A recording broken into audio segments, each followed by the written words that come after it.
All right, here we are with another edition of the Authority Agency Member Spotlight. And today I have a member that has really been doing some great things. When I said been doing some great things, this guy was an authority before he even knew he was an authority.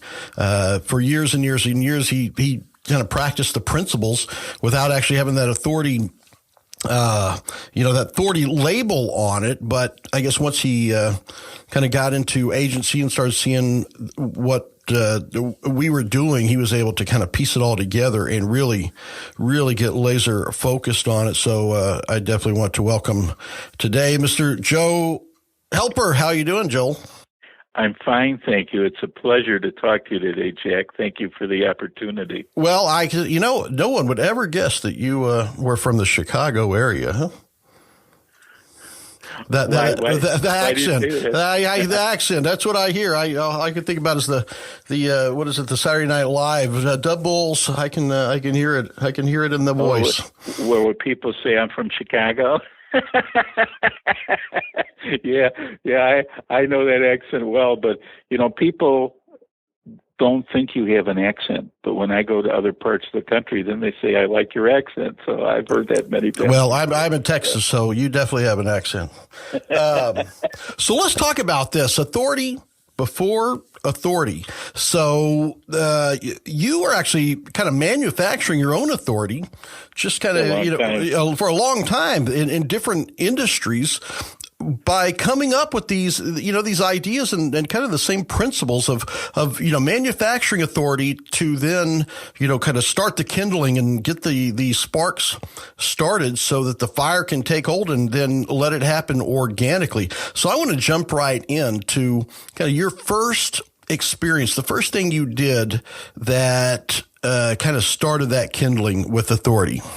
Okay, we had a little glass company who was a customer. I was in the glass business. We were in all phases of it, our family, for 3 generations. And we bought a little company downtown called Costello Glass that was not well known. And I wanted to sell my products and services to the major buildings and the real estate development companies who ran the buildings. But when I went in to see them, they wouldn't give me the time of day. So there was a magazine called the Real Estate News, which I saw in one of the offices, which was on the desk of every company I wanted and every building I wanted to do business in.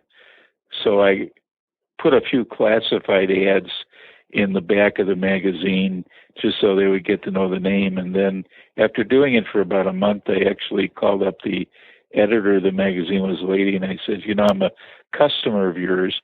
Would you consider putting my picture in a little article about my company in the news section of your magazine? And she said, yeah, send it to me. And I did. And I really didn't expect to get much of a response or much space because I wasn't anywhere near a big advertiser. We were spending nothing.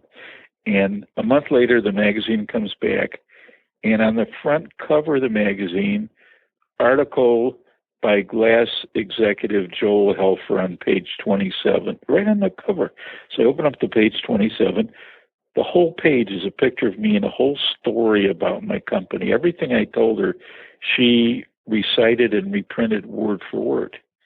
Now, the beauty of this is this actually went free. It was a free publication, went to every single building in the city. And within a period of a week, my phones were ringing like, hey, I read your article. I understand you're in the glass business. You've got a background. Would you have time to come and talk to me and explain to me what you can do to help my business? I think that right there, and I want to make sure that we don't gloss over this point.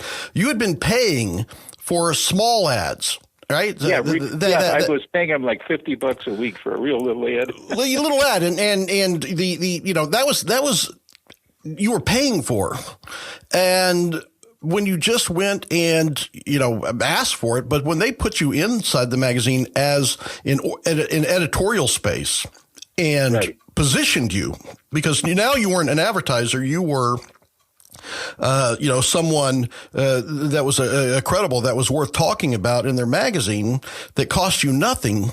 And what do you think the difference is between the response you got from the free editorial space versus the paid advertising space that you were doing?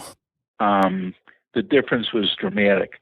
The paid space was getting us a few calls for a specific item that they may need or a specific service, and the question is, I need my window fixed or I need my mirror put up, how much? That was the call. So that's straight business. But with this article, they were calling up because they wanted to talk to me, and they wanted to find out about me, and they were interested about my background, who I was, and they considered me someone that they needed to know whenever they needed anything about my industry or my specialty. It positioned me completely I went from a peddler to actually an expert, if you want to use that term, or an authority. And I did it in one article, which was incredible. Right. And so to kind of take advantage of that, obviously something clicked in your brain that said, hey, this is kind of fascinating how this happened. Yeah, and it wasn't anything that I expected. I just offered it out there, and we did it in a very low-key way where the article we wrote was a fun story about our family and how my grandfather started out delivering glass in a horse and wagon around the turn of the century, and how he was working for $2 a week and got fired, and he went into business for himself, and 40 years later we had this big business going. I wrote a whole interesting family story about our background and how I came to be a third generation in the business and what I knew and what I did and how we could help people. It was more about how our background could help people than it was a self-serving type of a piece. Right, and what you did is you created a like almost a human interest piece that whether anyone was in the market for glass or not, it was still something interesting for them to read. Yeah, and then they actually, based on what they read, and at that time I was better looking than I am today. The picture helped too. It was a really nice picture of me in a suit. And the impression I got that I was someone that they would like to talk to, at least on the phone, or in a lot of cases, I got invitations to come and actually present myself personally, like they wanted to shake my hand and find out a little bit more about the glass business and what I could do to help their building. And then we went from selling small projects or projects that didn't make us any money to opportunities where we actually got some chances to give them proposals for some good-sized large projects, because they actually checked us out. And I found out that people who read this article started making phone calls like, who is this guy and what's he all about and what's his company about? And we had a real good reputation in the city. We still do to this day. And everything they found out actually helped them want to talk to me. Like, this was like before the days where you would Google somebody. There was no Google. So the only way you could find out about somebody is pick up the phone and start talking to people. And that's what happened. All from one article. Yeah. Well, obviously that kind of set the pace for you. You knew you were on to something. And I tell you one really interesting thing about you, that I know is that you don't wait for things to happen to you. You make things happen for you. And so I want you to talk about the day that you decided that you were going to be the president of association. Yeah, that was actually one of the best things I ever decided to do, because we had another business called Columbia Glass. We were wholesale distributors. We're constantly calling on people all the time, and we're sending our salesmen all the time. But it was always business. And my concept of business, where I wanted to take my customers and bring them to a higher level, I wanted to make them friends, more than just doing business for money. I just wanted to know about them, their background, their families, what they did, what they liked, what they didn't like. Because when you get to that level, then business becomes almost secondary. It's a foregone conclusion. You're going to get the order. So the way I did it is I said I need an association. And the reason I knew I needed one is because my father had been involved in associations all his life. And every time he became a member of the association, he ended up becoming the president. That was just the way he was. And I said, I'm going to start an association, and I'm going to make myself the president. So I created this name called the Illinois Glass Association. And I went to a printer, and I had him print up some business cards. Joel Helfer, President, Illinois Glass Association. And I put my business address and business phone number in there. And then I had my secretary pick out a restaurant. We invited about 100 of our customers to dinner, which we could afford. It cost a few bucks. We could afford. And the whole purpose of the meeting was I was going to make them members of this association. So up until this point, you were president of Association of One. Yeah, and actually for the whole time I was president, I never got any help, and my wife and I ran it on our kitchen table. But that's another story. But the point is that that's correct. I was a president of one who nobody knew about. And I stood up in front of this group of people, and I thanked them for coming, and I thanked them for their business. And I said, the reason for this meeting is I started an association, and I printed up a nice little membership card, which I passed out to everybody. And I said, effective immediately, you are all members of the Illinois Glass Association, which is completely free. This is not an association with dues. We're not trying to make any money. We're just strictly getting together on a social basis to get to know one another. Everybody loved it. And the second month, I even had more people come. So how many members did you went from Association 1 to a Association of how many? The first month, we ended up with about 50. By the third month, we were up to 150 companies. 150 companies in your association. Okay, so you've now this I think is one of the key points. You create an association. You didn't charge anything, right? You didn't charge anything for dues. You had nothing to actually monetize it. So how did this end up actually giving you a return on your business? Two ways. The one way was the third month of the year. Some of the companies that came were not only customers of ours, but were suppliers who sold other products than we did. Like complementary suppliers, like cooperative type. And the third month, I get a call from one of the suppliers, and he said, "Joel, I'm really mad at you." And I said, "What did I do wrong?" And he says, "You're running this association. You got 150 people coming every month. Everybody loves you. They're always talking about you. You're getting all this free publicity and celebrity, and you're becoming a big shot in the city. I want that. I want to pay for this thing because I want to be the big shot, and I want you to let me be the sponsor, and I'm going to pay the whole cost. It's going to cost you nothing, but I want to come with my salesman and my signs and make a presentation." So I said to him, "Okay, I have no problem with that. If you want to pay for it, you want to be the big shot, be my guest." And what happened was that started a process that, believe it or not, went on for about 15 years. And all I did was find suppliers and people that wanted to sponsor it. Occasionally we paid for ourselves just because we wanted to. But for the most part, I ran this group for 15 years, and it never cost us a dime. Now, you ask me, how did I monetize it? Well, this is how we monetized it. By creating all the goodwill in the city of Chicago, by giving people an opportunity to meet each other on a social basis, because some people talk to each other on the phone but never really met each other. This went on for years. This happens in business.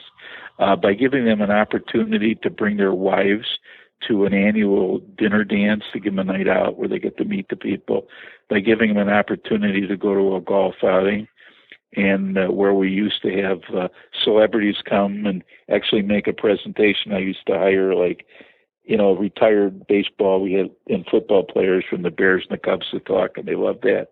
By giving them, by turning our industry into a social component, which does not exist in most industries, we created so much goodwill that these people actually became our friends. And when we would go in to talk to them in their business, like when I would walk in, for 30 minutes, we're just talking about stuff. We're not talking about selling glass. We're just talking about stuff like how your kids, what are they doing? I knew about their families and everything. What are you doing? How's your son? How's your daughter? I understand your daughter just had a baby, or somebody got married, or God forbid somebody died. For 30, 40 minutes, we're just talking. So finally the customer would say, what the hell did you come in for anyways? I said, oh, yeah. We got this special this week on this particular product or this particular deal. And the guy would say, oh, yeah, give me a 10 of this and 5 of this and 20 of this and 30 of this, and I got to go. Goodbye. And that's how we made our money. And believe it or not, the sale was done before I walked in the door because we created so much goodwill that they wanted to give us business because we gave them this outlet. And I actually became, not because I wanted to or because I needed it to satisfy my ego, but I actually became what do they call it, one of the top authorities in my industry, just by creating an atmosphere where people could have fun. Yeah, and the values of that is it's almost like you created not only with authority before is labeled as that, but you almost recruited an affiliate army almost before that, with the people that, because I'm sure you got referrals out of that, and people would do business because of your association, your relation to, obviously as the president of this association, and then for other people to come in and say, hey, I want some of this, I'm going to foot the bill for it. You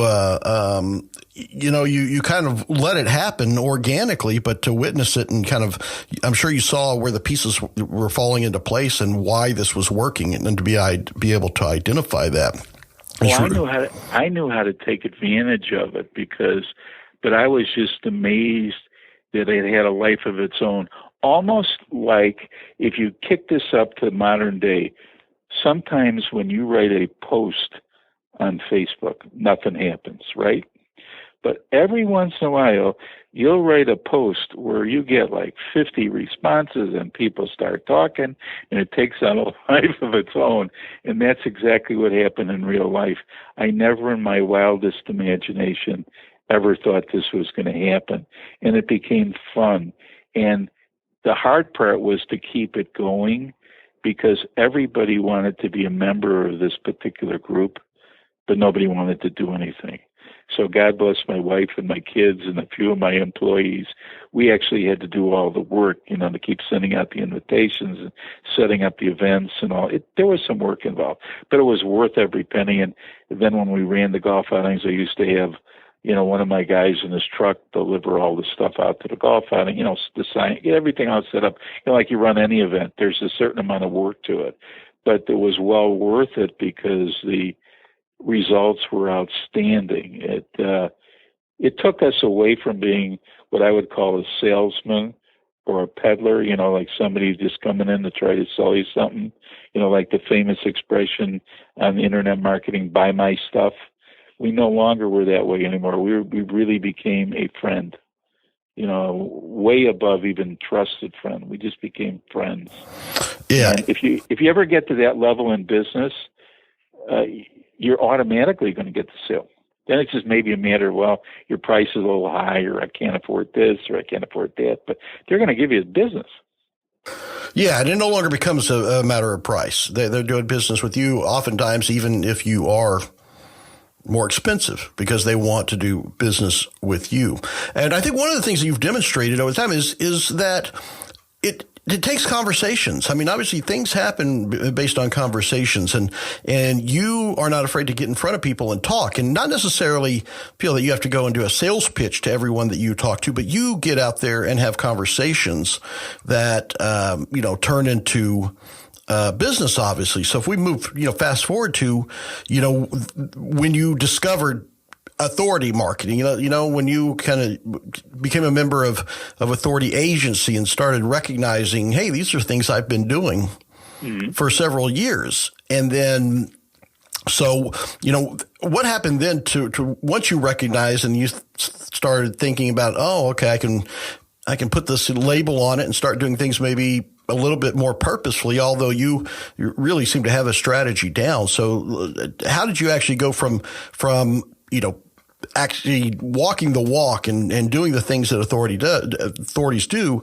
to actually saying with purpose, I'm going to do authority marketing. I'm going to apply authority marketing to myself and to others?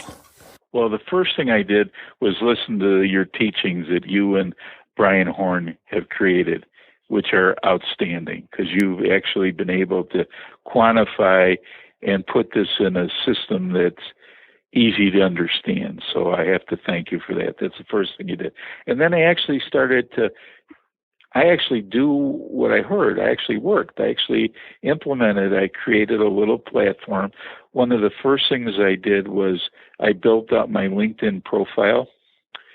And even though I've had websites in the past, I'm just a firm believer that a LinkedIn profile is much more useful, because when you send someone to your profile, it's non-threatening. When you send them to a website, which is still important and people need, it's kind of like buy my stuff.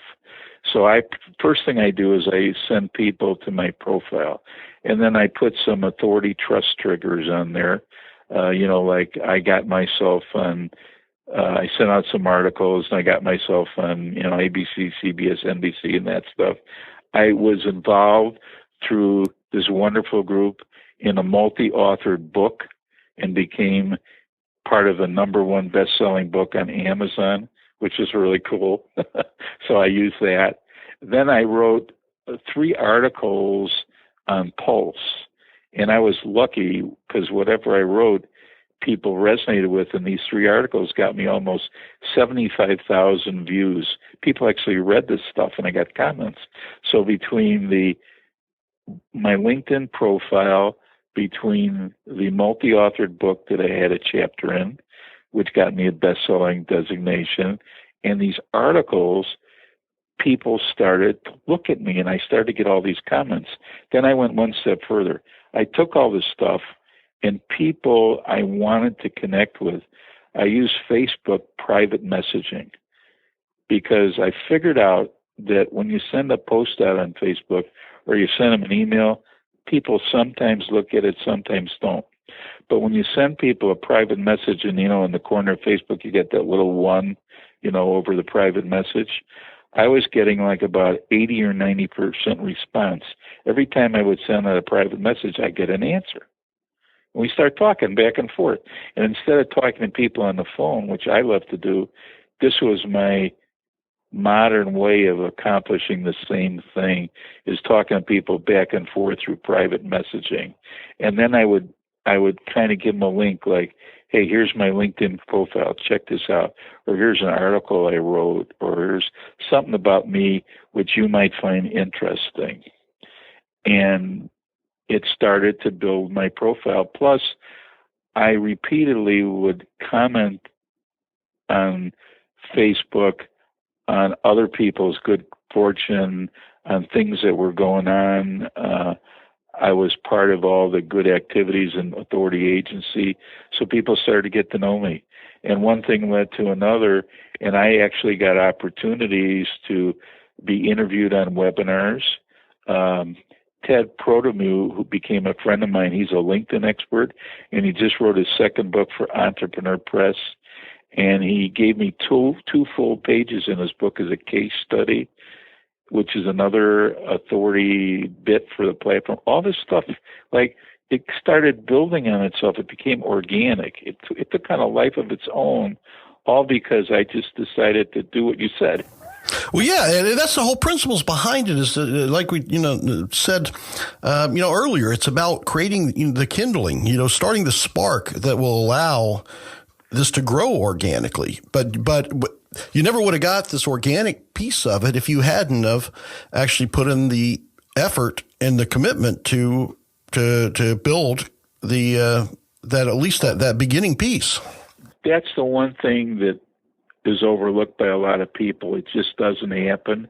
First, you have to be proactive. You have to be willing to put yourself out there, and maybe have some people think you're a complete fool, but that doesn't matter, because ultimately you get it right. Even if you say stuff or do stuff that's wrong, it really doesn't matter. And then as you put yourself out there and you're patient, and what works for me is I have a consistent basis where I'm someplace I take 15, 20 minutes every day, and I'm someplace. I'm either talking to somebody on the phone, I'm making a comment on LinkedIn, I'm putting a post on Facebook, I'm talking to somebody, trying to get to know them better, maybe a private message. And I've actually come to the point where if I'm not doing something to promote myself every day, I'm not doing my job. And it's a little bit, people might say it's a little bit self-serving, or maybe they think you have an ego, but it's none of that. It's just modern day business promotion. Because in the old days, you could call somebody up, you could put your hat and phone on and go see them, right? Well, today, forget about that. You're lucky if you can get them to return a phone call. All you do is get voicemail. And email is like, I get so many emails every day, I don't even have time to look at them.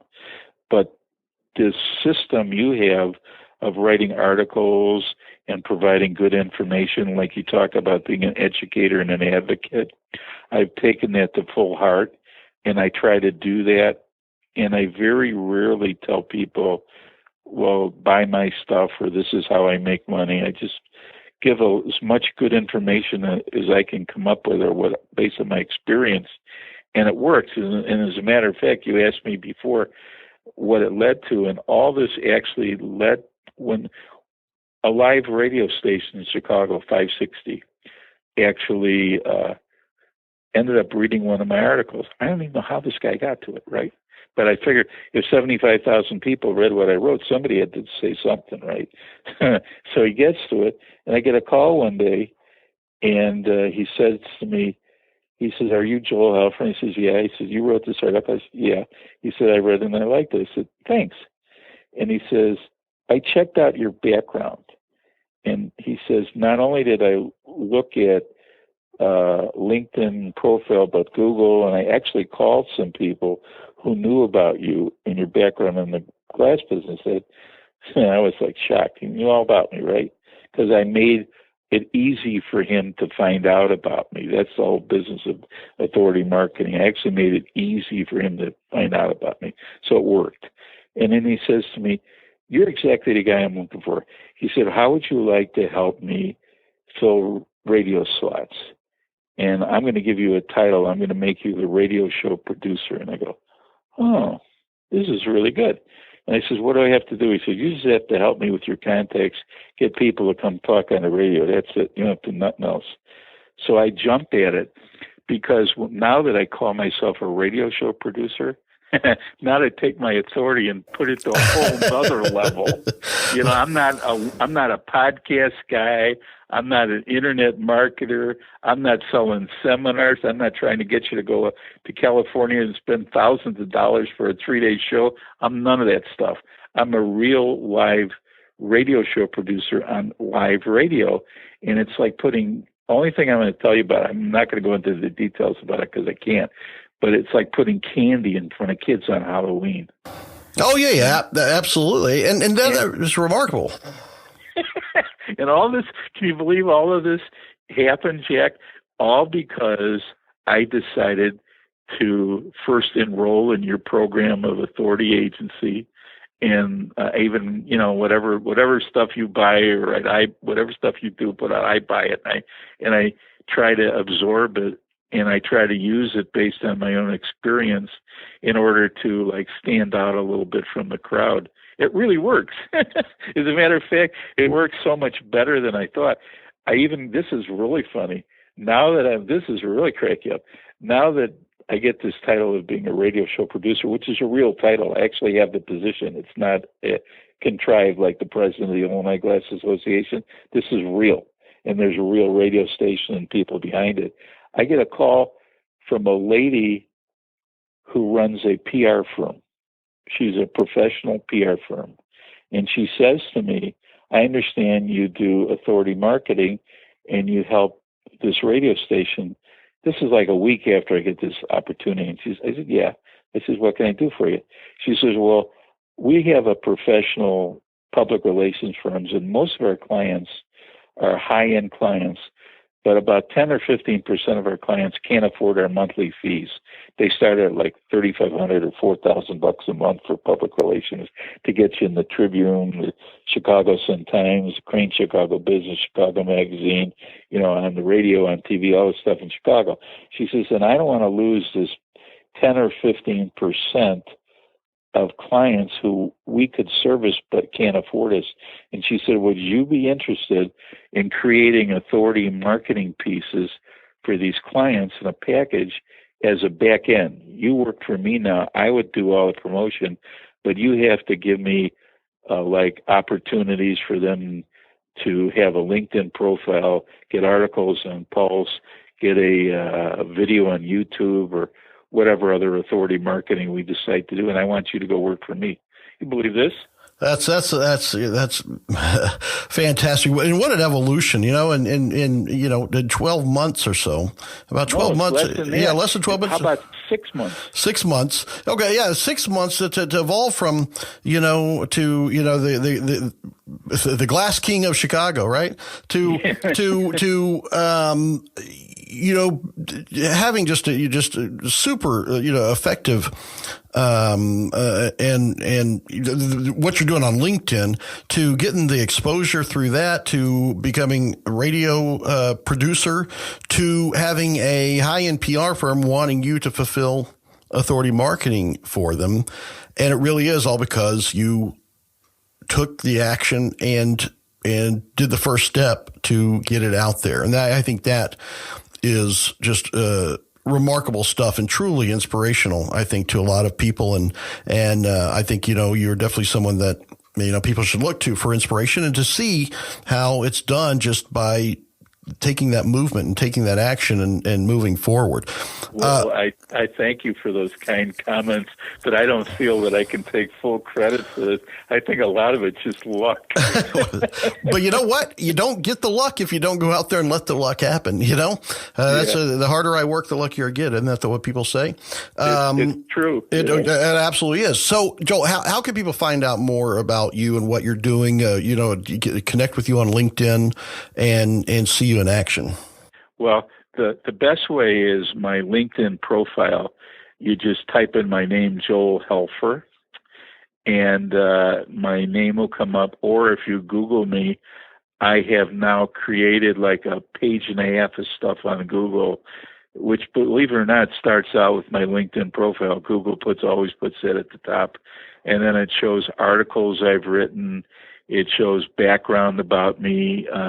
It gives you my telephone number and address and all that stuff, so it's all right out there. And then I also have a email address if anybody ever wanted to email me.